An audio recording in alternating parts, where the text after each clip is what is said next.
நான் திமுக காரன் தான். இன்னைக்கு திமுக வானான்றேன், விஜய்க்கு தான் ஓட்டு போடுவேன். அவருக்கு இடுப்புல கிளன்னா சொன்னா அவரு போலீஸ் எடுத்ததுக்கே தகுதி இல்லாதவர். ஒரு படத்துல நடிக்கிற ஹீரோ எப்படி எந்த பொண்ணையும் தொடாம நடிக்க முடியாது. இப்ப அரசியல் விஜய்க்கு வராருன்னா அவர் 200 கோடியை தூக்கி போட்டு எதுக்கு வரணும்? ஆனா நல்லது பண்ணணும், நான் யாருமே கெடுக்கலன்னு சொல்லி வந்தேன். போறோ தான் சொன்னாரு. விட யாராவது இதை சொன்னாரா? தப்பா சொன்னாரா? ஒரு வார்த்தையா தப்பா சொன்னாரா?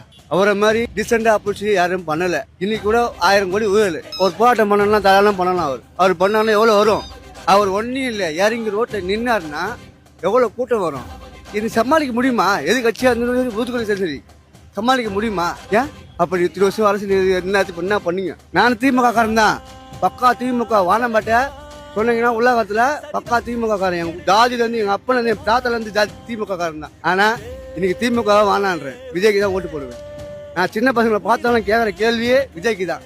ஆனா அவனுக்கு சொல்ற ஒரே வார்த்தை என்ன தெரியுமா? இவனுங்களுக்கு 10